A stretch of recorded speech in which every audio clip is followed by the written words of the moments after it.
Halo, Assalamualaikum warahmatullahi wabarakatuh.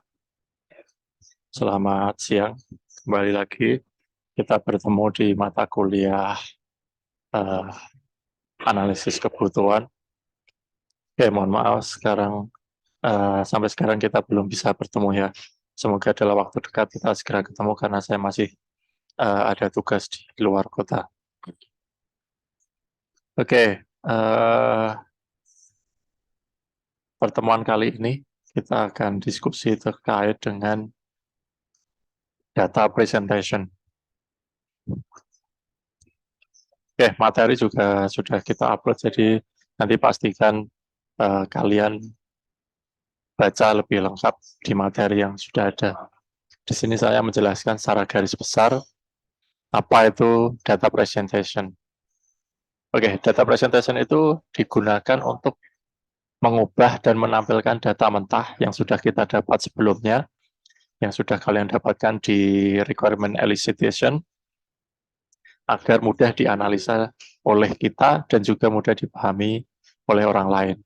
Karena apa? Karena nantinya kita kalau sebagai sistem analis, ya data kita itu kita sajikan untuk programmer ataukah project manager atau pihak klien yang akan menganalisa seberapa jauh kita memahami mereka atau seberapa lengkap kita menyajikan sistem yang akan kita kembangkan bersama. Oke, di sini ada kata kunci data mentah, analisa, kemudian oleh kita dan bisa dipahami oleh orang lain. Nah, contoh data mentah tentu kalian sudah punya kuesioner, catatan interview, kemudian kemarin observasi, catatan-catatan yang belum diolah itu namanya adalah data mentah. Kemudian tahapan di data presentation itu yang pertama adalah data cleaning, yang kedua data transformation, yang ketiga adalah tabel, kemudian yang keempat charting. Oke, data cleaning. Kenapa harus dilakukan data cleaning? Karena yang pertama, tentu kita mendapatkan data dari responden itu asal mengisi. Nah, hal ini perlu kita buang untuk apa? Untuk mengurangi distraksi atau distraktor yang cukup mengganggu, sehingga nanti data yang kita olah benar-benar memang data yang fix. Kemudian, salah menulis jawaban. Nah, salah menulis jawaban ini misal harusnya pertanyaannya apa, pertanyaan di mana kamu makan, jawabannya malah jam 9. Nah, itu kan berarti jawaban terkait perlu dihapus atau disesuaikan. Kalau misal itu kebalik, nggak apa-apa kita sesuaikan. Tapi kalau keliru sekalian dihapus, apalagi datanya 1000 gitu, yang anomali satu itu mending dihilangkan. Apalagi tidak sesuai konteks. Kemudian data kosong, nah ini perlu kalau datanya ribuan juga cukup mudah untuk cari data kosong, bisa menggunakan tool atau fitur dari sebuah aplikasi pengolah sheet, misal Excel atau Google Sheet. Kemudian kesalahan pertanyaan. Nah, kalau kesalahan pertanyaan ini tentunya atau pernyataan, kita harus hapus ini pertanyaannya kita. Jadi jangan semua pertanyaan, tapi pernyataan kita. Kalau masih belum mengambil data, ini bisa kita perbaiki. Tapi kalau sudah mengambil data, ya resikonya adalah pertanyaan atau pernyataan kita harus dihapus. Kemudian data outlier. Nah, ini kalau datanya itu di luar dari yang kita apa yang common gitu, kayak misal tinggi badan umumnya itu average-nya 190 cm, kok ada yang tingginya 2,6, jangan-jangan dia salah ngisi atau dia ngarang atau dia nggak sesuai. Nah, memang itu kan nggak ada orang yang tingginya segitu gitu. Misal saja. Kemudian tahapan teknisnya gimana untuk data cleaning? Buat sheet baru, kemudian data mentah ke sheet baru. Jadi jangan olah sheet data mentah yang sudah ada, karena takutnya nanti kita tidak bisa tracking terhadap apa yang sudah kita olah. Kemudian lakukan data cleaning, mulai nih dari tahapannya itu membuang data, salah menulis jawaban dihapus, data kosong, kesalahan pertanyaan sampai data outlier. Kemudian yang kedua adalah data transformation. Nah, mentransformasi, mengubah bentuk dari data mentah kita.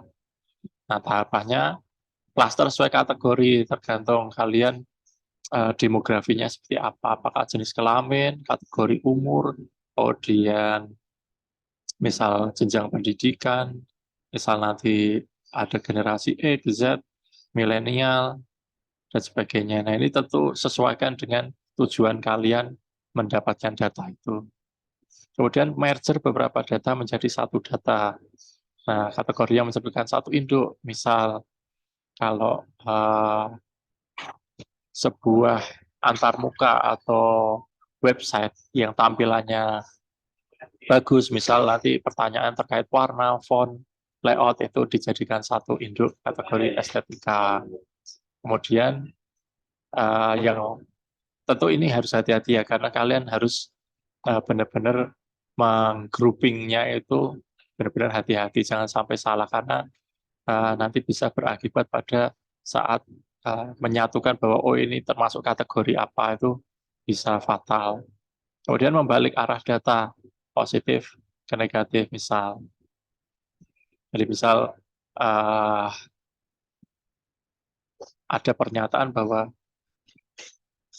website ini sangat bagus. Nah, itu kan berarti sangat setuju, berarti positif. Tapi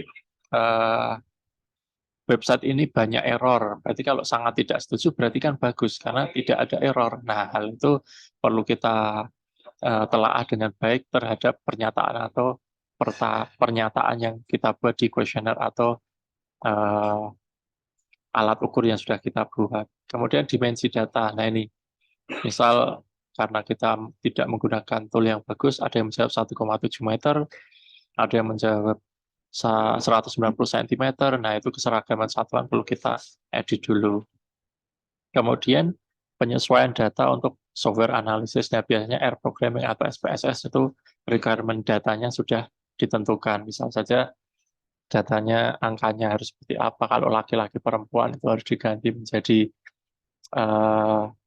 dua bentuk, misal bentuk pertama dan bentuk kedua, itu jadi tidak bisa teks, gitu harus angka yang ditujukan dengan satu itu laki-laki, misal dua perempuan dan sebagainya. Nah itu perlu disesuaikan.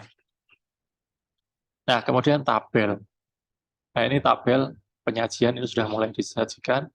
Nah dengan tabel kita bisa melihat lebih jelas ini dari masing-masing pernyataan atau pertanyaan, grup pertanyaan itu yang menjawab STS sangat tidak setuju itu berapa, tidak setuju, netral, kemudian setuju, sangat setuju berapa, distribusinya bisa kita lihat dengan detail. Sehingga ini bisa dibaca dengan mudah oleh ya pihak terkait yang mau membaca data ini. Ini contoh penyajian yang pertama. Nah, tabel itu punya keuntungan, bisa menampilkan banyak data, menampilkan nilai sebenarnya dari data, memberi kebebasan pada orang lain untuk mencari datanya sendiri. Jadi dia bisa memilah atau memahami data yang sudah ada gitu, dengan seksama gitu. Kemudian memberi kebebasan pada orang untuk membandingkan datanya sendiri. Dari ini, misal nomor 8 data, tarif dan harga, itu kita bisa lihat, oh distribusinya, oh sesuai ini. Masih banyak yang setuju daripada yang sangat setuju. Kemudian memberi kebebasan pada orang untuk melihat keseluruhan data. Kenapa? Karena semuanya data diambil. Ini N jumlah respondennya 164, kemudian distribusi jawabannya seperti ini dari 14 pernyataan. Kemudian yang terakhir adalah chart. Nah, chart ini kenapa kita buat? Karena untuk menyampaikan lebih cepat bagi orang yang membutuhkan. Misal, kenapa? Karena tujuannya tadi untuk mencari ini aja perusahaan yang paling diidamkan saat mencari kerja, apa Google. Lebih langsung jelas kalau kita lihat dari grafik daripada tabel. Kalau tabel kita harus membaca angka, kalau menggunakan chart atau grafik kita langsung bisa melihat oh yang paling tinggi itu langsung kelihatan Apple, kedua pertama Google, kedua Apple. Yang paling kecil ternyata Sony. Jadi itu keuntungannya grafik. Jadi bisa tren, pola, outlier, itu bisa jelas digambarkan oleh grafik. Kemudian menegaskan poin-poin tertentu sesuai insight yang ingin kita sampaikan.